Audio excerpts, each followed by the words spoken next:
This channel does not promote any violence, harmful, or illegal activities. All content provided by this channel is meant for an educational and information purpose only. রাতকে কোথাও যেভাবে character certificate হিসাবে দেখে নেওয়া হয়, এই মানসিকতাটা কোথাও নস্যাৎ করা দরকার। একটা ফেসবুক পোস্ট যে এত শক্তিশালী হতে পারে, পশ্চিমবাংলায় অনেকে এই প্রথম তারা বুঝতে পারলেন।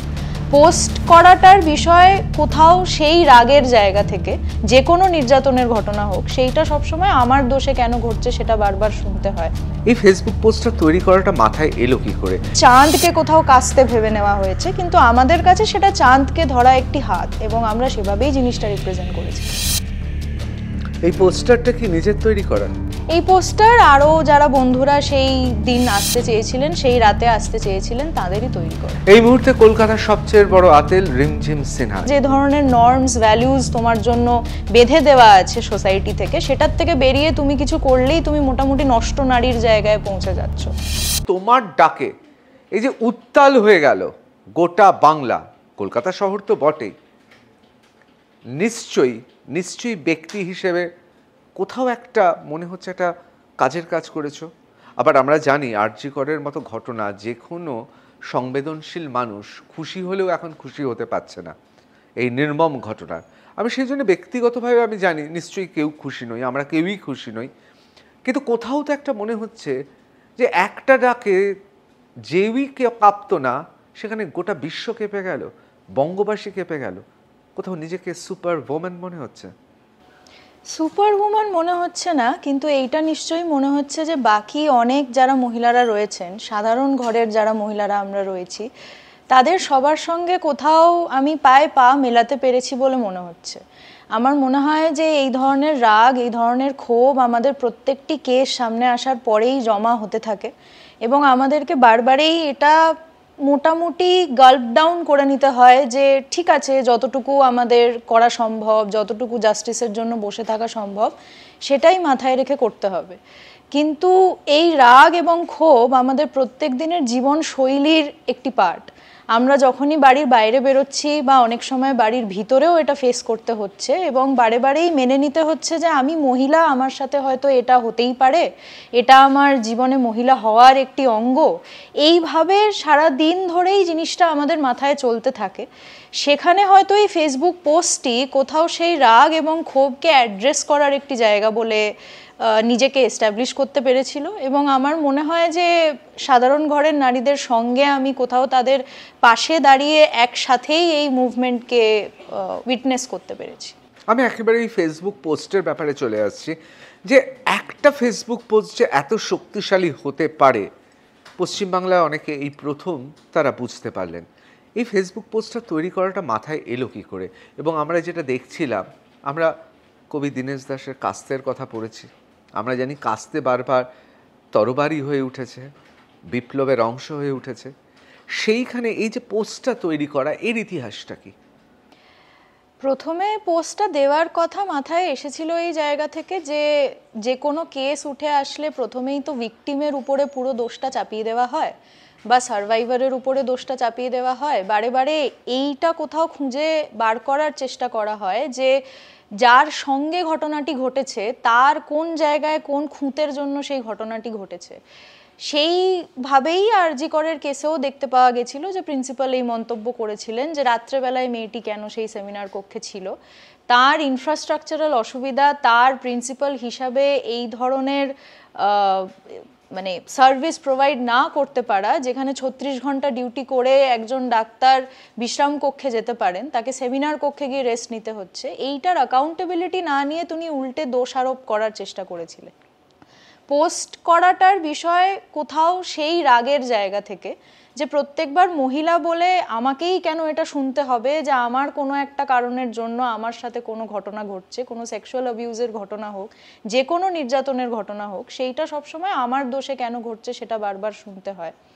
তো সেই জায়গা থেকে কোথাও মনে হয়েছিল যে এই পোস্টটা দেওয়াটা দরকারি, এবং পোস্টারের পুরো বিষয়টা, পুরো আইডিয়াটা নাইট রিক্লেমেশনের জায়গা থেকে আসে, এবং আমরা সবাই জানি যে আমাদের রাতকে আমরা যখন ইম্যাজিন করছি তখন তার সাথে চাঁদের একটি সম্পর্ক রয়েছে। আমরা চাঁদ ছুঁয়ে ফেলবো, বা আমরা যখন ভালোবাসার কথা বলি to the moon and back, এই কথাটা বলি, তো তাহলে সেই চাঁদকে ছুঁয়ে ফেলার হাত কোথাও আমরা রেখেছিলাম। এবং স্বাভাবিকভাবেই যে কোনো সময়ে যে দলীয় রাজনীতির সঙ্গে মিক্স আপ করিয়েই বিষয়টা দেখানোর চেষ্টা করা হয়, এবং সাধারণ নারীরা রাস্তায় নেমে তাদের কথা বলছেন, তাদের অধিকারের বিষয়ে আন্দোলন করছেন, এই কথাটা একসেপ্ট করা হয়তো আজকের সমাজে অত্যন্ত ডিফিকাল্ট হয়ে পড়েছে। তার কারণেই হয়তো সেই চাঁদকে কোথাও কাস্তে ভেবে নেওয়া হয়েছে, কিন্তু আমাদের কাছে সেটা চাঁদকে ধরা একটি হাত, এবং আমরা সেভাবেই জিনিসটা রিপ্রেজেন্ট করেছি। মনে করেন তৃণমূল এবং ভারতীয় জনতা পার্টির মধ্যে একটা সেটিং রয়েছে? নিশ্চয়ই মনে হয়, কারণ যেরকম আমরা দেখতে পাই যে আমাদেরকে বহু সময় এটা দেখানো হয় যে বহু রাজনৈতিক নেতা নিজেদের মধ্যে কথাবার্তা বলেন না, কিন্তু আবার কোনো মিডিয়ার জায়গায় তারা যখন বক্তব্য রাখতে যান তার উল্টো দিকে তারা অত্যন্ত ভালো বন্ধুত্ব মেনটেন করেন। সেই জায়গাগুলো হয়তো আমাদের সাধারণ মানুষের কাছে সবসময় উঠে আসে না, কিন্তু যে চিঠিটি মমতা করেছিলেন নরেন্দ্র মোদীকে অ্যাড্রেস করে এই ঘটনাটির পরেই, যেখানে তিনি বলেছেন যে আরও স্ট্রিনজেন্ট মেজার নেওয়া উচিত এই ধরনের ঘটনার মধ্যে, যাতে আরও কড়া শাস্তির ব্যবস্থা করা যায়, ভাবতে অদ্ভুত লাগে যে তিনি প্রত্যেকটা সময়ই অফিসিয়ালি এই কথাগুলো বলতে পারেন, কিন্তু কোনো একটা কেসকে মাথায় রেখে যখন এত জনতার রোষ উঠে আসছে তখন তিনি মনে করছেন পাবলিকলি এই ধরনের চিঠি নিয়ে কথাটা বলা উচিত। এবং উল্টো দিকে তো তিনি এই প্রতিহত করার চেষ্টাটাও এত খুলে করছেন না, বা এনআরসির সময়ও আমরা দেখেছি যখন বিজেপি সরকার এনআরসি নিয়ে কথা বলছে উনিও একভাবে এনপিআর নিয়ে। কিন্তু মুখ্যমন্ত্রী হিসেবে মমতা বন্দ্যোপাধ্যায় তিনি তো একটা যুগান্তকারী ঘটনা ঘটিয়ে দিয়েছেন। ফাঁসি চাই বলে প্রকাশ্যে কলকাতায়, এই পশ্চিম বাংলায় সমস্ত সাংসদ, মহিলা যত জনপ্রতিনিধি আছে তাদের নিয়ে রাস্তায় মিছিল করেছেন। কার বিরুদ্ধে মিছিল করেছেন সেটা খুব বড় প্রশ্ন, কারণ তারই রাজ্যে ঘটনাটি ঘটেছে। এবং সেকেন্ড যেটি বিষয় সেটি হচ্ছে, উনি যদি সত্যি মহিলা হয়ে এটা কখনো ভাবতে বসেন, আমরা বহু এরকম কেসে দেখেছি যে ক্যাপিটাল পানিশমেন্ট দেওয়া হয়েছে, ফাঁসি দেওয়া হয়েছে, রেপের ঘটনা তো কমে যায়নি। তাহলে কোথায় হয়তো আমাদের এই কথোপকথনে আসতে হবে, এই আলোচনায় আসতে হবে যে কোন ধরনের শাস্তি আসলে সত্যি কোটানকোট কার্যকর হিসেবে আমরা ভাবতে পারি। কারণ ক্যাপিটাল পানিশমেন্ট দিয়ে রেপ আটকানো যাচ্ছে না, ক্যাপিটাল পানিশমেন্ট দিয়ে এই মানসিকতা আটকানো যাচ্ছে না, এবং যে মানুষ ওর ভিতরে যাচ্ছেন, বা যে মানুষ কনভিক্টেড হচ্ছেন বলে জেলে যাচ্ছেন, এবং যে মানুষ বাইরে থাকছেন, তাদের দুজনের মানসিকতায় বোধহয় কোথাও সিমিলারিটি থেকে যাচ্ছে। সেটা আমরা কত মানুষকে ক্যাপিটাল পানিশমেন্টের দিকে ঠেলে দিয়ে আসলে এটা পেতে পারবো তার কোনো ইয়ত্তা নেই। তো উল্টো দিকে আমার মনে হয় যে অল্টারনেটিভ ভাবনা চিন্তা করা খুবই জরুরি, শুধুমাত্র জনরোষের মধ্যে এসে ফাঁসি চাই বলে দিলেই হয়। অল্টারনেটিভ ভাবনাটা কি? রিমঝিম সিনহা কি ভোটে দাঁড়াচ্ছে তার বান্ধবীদের সঙ্গে?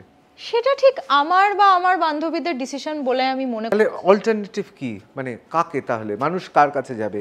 বিজেপি, তোমার কথা মতো বিজেপির কাছে যেতে পারবে না, তৃণমূলের কাছে যেতে পারবে না, সিপিএম এর কাছে যেতে পারবে না, এবং নিশ্চয়ই তোমার কথার মধ্যে থেকে কখনো কংগ্রেসের পক্ষেও তুমি কথা বলোনি। তাহলে কার কাছে যাবে? নাকি এই গণতন্ত্রের এই নির্বাচন প্রক্রিয়াটা উঠে হেঁটেই বিপ্লব হবে? দেখুন, যদি সেরকম কোনো সংগঠন তৈরি করেন, সাধারণ মানুষেরা মনে করেন যে তারা এই ধরনের কোনো সংগঠন। রিমঝিম সিনহা হাত গুটিয়ে বসে আছে, আমায় ভাবতে হবে।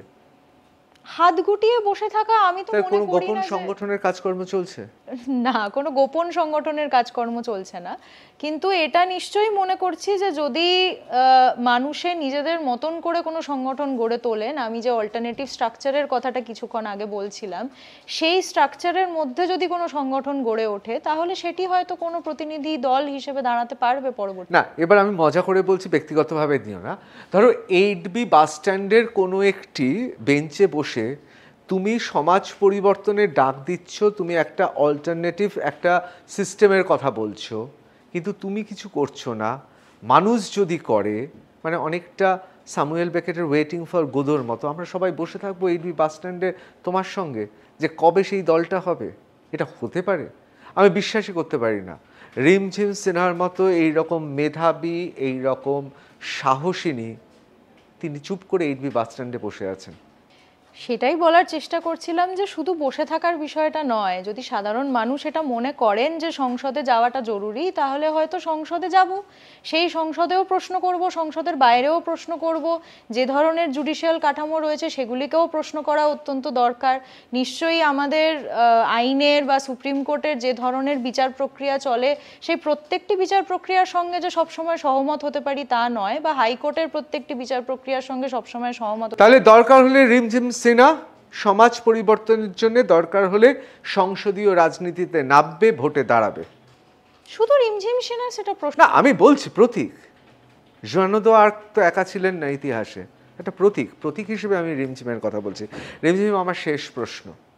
সে রাতটা ছিল অনেকের কাছে অত্যন্ত প্রতিবাদ যেখানে থাকে, বিপ্লব যেখানে থাকে, সেখানে কবিতা থাকে, সেখানে স্বপ্ন থাকে। কোথাও মনে হচ্ছে 14ই আগস্ট আর 15ই আগস্টের সন্ধিক্ষণটা আসলে ছিল এই সমাজের মেঘে ঢাকা তারা। কোথাও হয়তো মনে হচ্ছে ঠিকই, কারণ আমার বড় হয়ে ওঠার মধ্যে আমি এত জনমানুষকে কোনোদিন চোখের সামনে আসতে দেখিনি। আমি যখন হোক কলরব হচ্ছিল সেই সময়ও খুবই ছোট ছিলাম, স্কুলে পড়তাম, সেই কারণে আমি ঠিক রাস্তায় এসে তার মধ্যে ভাগ নিতে পারিনি। কিন্তু 15ই আগস্টের রাত্রেবেলায় রাত 12টায় বা রাত 11:30 থেকে যখন মানুষের ঢল নামতে দেখলাম, তাদের মধ্যে যে ধরনের উজ্জীবিত স্ফুরণ আমি দেখতে পেয়েছি, তার থেকে অনেক বেশি আশাবাদী হতে পেরেছি, এইটুকুনি আমি নিজে মনে করি। আমার মনে হয় যে মানুষ এই বক্তব্যটা খুব স্পষ্ট করেছেন সেই দিন থেকে যে তারা বাকি দলগুলির থেকে আস্থা হারিয়েছেন এবং তারা নিজেদের মতন করেই এরপরে অধিকারের পক্ষে লড়াইটি করতে চান। Gauri Devi Institute of Medical Sciences and Hospital, GT Road, Rajpath, Durgapur. Best place to study. For contact us, call 7797662222 97756962237. এবং দরকার হলে রিমঝিমের মতো মেয়েরা এবার দরকার হলে সংসদীয় রাজনীতিতে দাঁড়াবে, ভোটে দাঁড়াবে। আমি আমার শেষ প্রশ্ন করছি। এতক্ষণ আমরা অনেক নারীবাদের কথা বলেছি। নারীবাদ শব্দটা অনেক সময় নেতিবাচকভাবে ব্যবহার করা হয়, বিশেষ করে পুরুষদের মুখে, এটাও জানি। কিন্তু এটাও তো ঠিক রিমঝিম। আমি প্রচুর এরকম মানুষকে জানি যারা প্রতিনিয়ত মিথ্যে কেসে ফেসেছে, মিথ্যে মামলায় তাদের ফাঁসিয়ে দেওয়া হচ্ছে।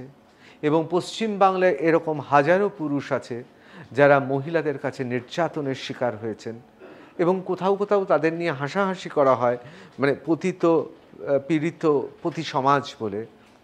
তারাও তো মানুষ। বটেই তাই। এবং এই প্রত্যেকটি কথাই আসলে ওই মানসিকতার জায়গা থেকেই উঠে আসছে।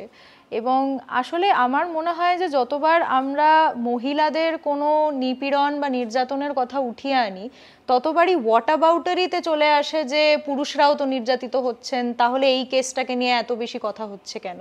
আমার মনে হয় দুটি কেস বা দু ধরনের কেসকেই একইভাবে মর্যাদা দিয়ে দেখা জরুরি। সেইগুলির মধ্যে কি ধরনের প্রক্রিয়া কাজ করছে, সেগুলির মধ্যে বিচারের প্রক্রিয়া কিভাবে যাচ্ছে, বা সেখানে কারা দোষী কারা নন, এই বিষয়গুলিকে একই নজরে দেখা জরুরি। সবসময় আমরা যদি কম্প্যারেটিভ লেন্সে বিষয়টা দেখা শুরু করি, তাহলে আমরা অনেকগুলো জিনিস হারিয়ে ফেলবো, অনেকগুলো পার্সপেক্টিভ হারিয়ে ফেলবো। এবং বিষয়টা এটা নয় যে আসলে সমাজে নির্যাতিত কারা হলেন সেটার একটি কম্পিটিশন চলছে। আসল বিষয়টা, রুটের প্রবলেমটা আমাদের ধরা উচিত যে নির্যাতনটা কমছে না, নির্যাতনটা বারবার বেড়ে যাচ্ছে, এবং সেটার পিছনে কারণটা কি। এবং এটা তো সত্যি, মানুষ বড় কাঁদছে, এটাই সবচেয়ে বড় প্রশ্ন। আমার সব শেষে একটাই প্রশ্ন, ধরো তোমাকে এই অসাধারণ সাক্ষাৎকারের জন্য আমরা বললাম তোমাকে 2টো ক্র্যাশ কোর্সের অফার দিলাম, যে কিভাবে নখে নেল পালিশ পরবে, দ্বিতীয়টা হচ্ছে কি করে AK-47 চালাবে। কোন ক্র্যাশ কোর্সটা নেবে? দুটো নিলে কি খুব অসুবিধা আছে? না, চুজ একটা নিতে করাটা হবে, খুব জরুরি। একটাই নিতে হবে। এই মুহূর্তে দাঁড়িয়ে বোধহয় নেল পলিশটাই চুজ করব, কারণ মেঘে ঢাকা তারার মতো অন্তত কিছুটা ঢাকা যাবে। শুধু ঢাকা নয়, এই মুহূর্তে মনে হয় না যে AK-47 তুমি তো নেল পলিশও পরো না, লিপস্টিকও পরো না। ওই জন্যই তো ক্র্যাশ কোর্সটা নেওয়ার কথা ভাবছি, তাহলে একটু হয়তো শিখতে পারবো যে কি করে করতে হয়। ঠিক নারীত্বের প্রমাণ নেল পলিশ পরা বা না পরা দিয়ে আসে বলে তো আমি মনে করি।